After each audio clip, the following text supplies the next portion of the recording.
करते। और हम लोगों ने काम किया है। हमारा जो वोटर है, हमारा जो कार्यकर्ता है, वो बहुत कोई इनकी तरह कोई बड़बोला नहीं है, बड़ा स्मोक क्रांति में शांति से काम करने वाला, बल्कि जो जनता के लोग हैं, जो घर बैठे जिनको सारे लाभ मिलते हैं, निश्चित रूप से वो भारतीय जनता पार्टी को अगला एक मौका देने वाले हैं, ऐसा मेरा विश्वास है।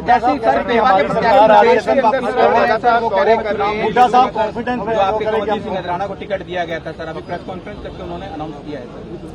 हाँ, कोई उनका व्यक्तिगत कारण ऐसा हमें बताया गया है कि वो शायद चुनाव नहीं लड़ेंगे, तो हम पार्टी के नाते से दूसरा कैंडिडेट अपना खड़ा करेंगे।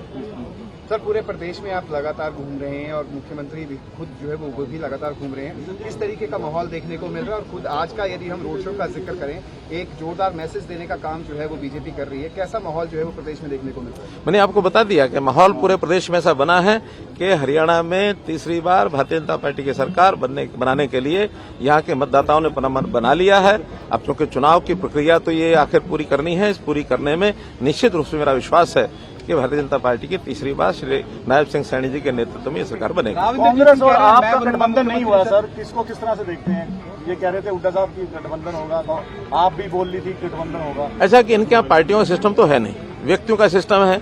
एक नेता कहता गठबंधन होगा, दूसरा कहता नहीं होगा, कोई किसी को कुछ वायदा कर रहा है, कोई किसी को वायदा कर रहा है। और इनके वायदे करने में इनके पास देने के लिए तो कुछ है नहीं, दुकानें खाली पड़ी हैं।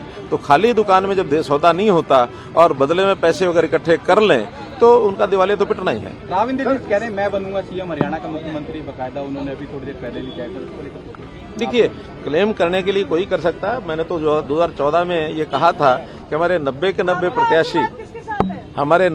प्रत्याशी भी क्लेम करें अपने क्षेत्र के अंदर जाके मुख्यमंत्री बनना है। और इस कारण से अगर कोई वोट ज्यादा मिलते हैं तो हमारे विधायकों की संख्या बढ़ेगी। हम तय कर लेते हैं कि किसको मुख्यमंत्री बनना है।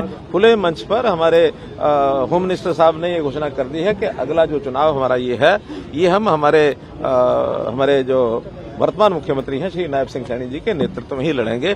यही हमारे अगले मुख्यमंत्री होंगे। सर, आपने कहा कि 23 सीटें जो है वो आज आ सकती हैं, जो 23 सीटें हैं। ऐसे में जो 67 सीटें जब जारी की गई थी, उसके बाद का जो माहौल देखने को मिला था बीजेपी के अंदर, इस बार कितने सचेत जो है वो बीजेपी है कि जो 23 सीटें जो जारी की जाएगी उसके बाद उस तरीके का माहौल जो है वो देखने को ना मिले? देखिए, पहली बात तो ये है कि ये जो माहौल होता है लोकतंत्र में, ये कई बार तो कई जगह पर स्वाभाविक होता है।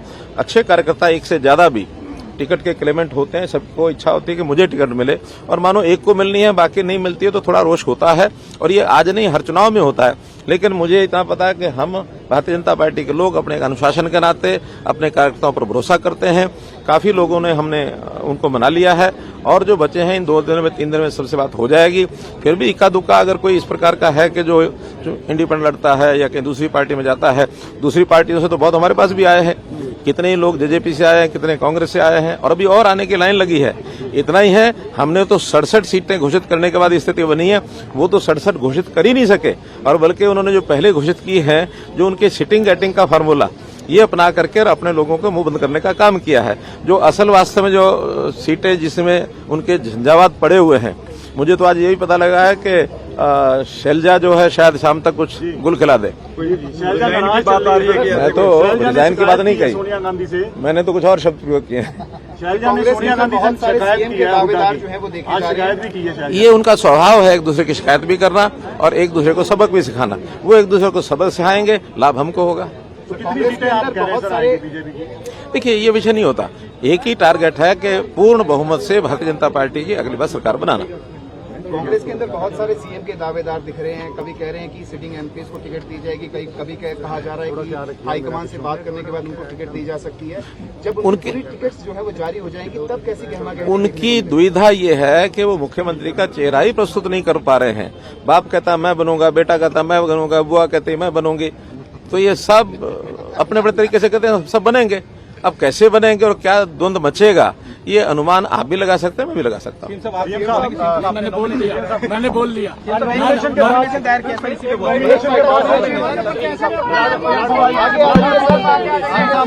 बताएंगे? नॉमिनेशन दायर किया आपने आज यहाँ पे, बड़ा इंतजार, आपने शब्दों में आज तंज भी कैसा कांग्रेस के? देखिए, लाडवा की जनता का आज भरपूर आशीर्वाद मिला है, और ये ऐतिहासिक नॉमिनेशन का कार्यक्रम था कि पूरा का पूरा लाडवा आज सड़कों के ऊपर था। आप लोगों ने देखा है, अपने बेटे भाई को आशीर्वाद देने के लिए आज पूरा लाडवा सड़कों पे आया है।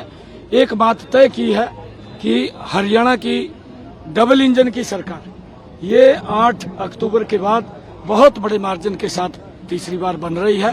ये तय हरियाणा के लोगों ने कर दिया है, ये देखने को मिल रहा है। पीएम आ रहे हैं 14 तारीख को एक मिनट यार, पीएम आ रहे हैं 14 तारीख को आदरणीय प्रधानमंत्री जी हमें आशीर्वाद देने के लिए आ रहे हैं।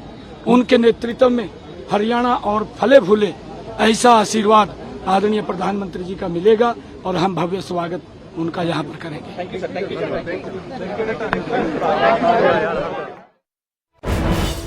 इससे बड़ी खबर आप सुन रहे थे, जहां पर मुख्यमंत्री नायब सिंह सैनी, पूर्व मुख्यमंत्री मनोहर लाल खट्टर की मौजूदगी देखी और केंद्रीय मंत्री मनोहर लाल खट्टर की ओर से जमकर आम आदमी पार्टी और कांग्रेस पार्टी पर निशाना साधा गया है और साथ साथ ये भी कहा गया है कि शाम तक इंतजार कीजिए, देखिए क्या कुछ परिवर्तन कांग्रेस पार्टी में देखने को आपको मिलते हैं। कुरुक्षेत्र से बड़ी खबर सामने आ रही है और कुरुक्षेत्र इस लिहाज से भी बहुत अहम है क्योंकि 9 सीटें 90 में से तो कुरुक्षेत्र में ही है, यानी कि 10% सीटें कुरुक्षेत्र में है और ऐसे में कृष्ण की कर्मभूमि के साथ साथ नायब सैनी ने कहा था ये हमारी भी कर्मभूमि है और ऐसे में सीएम नायब सैनी ने जब नामांकन फाइल किया लाडवा सीट से तो उनकी हौसला अफजाई के लिए वहां पर पूर्व मुख्यमंत्री और केंद्रीय मंत्री मनोहर लाल खट्टर भी मौजूद थे। लाडवा सीट से सीएम ने अपना नॉमिनेशन फाइल किया है। इससे पहले एक शक्ति प्रदर्शन, एक रोड शो किया था और उसमें ये कहा था नायब सिंह सैनी ने कि लाडवा की जनता का जो प्यार और आशीर्वाद मुझे मिल रहा है वो अमूल्य है। लोगों ने मुझे यहां से सांसद चुना था और अब भी चुनेंगे, मैं यहां से विधायक हूं।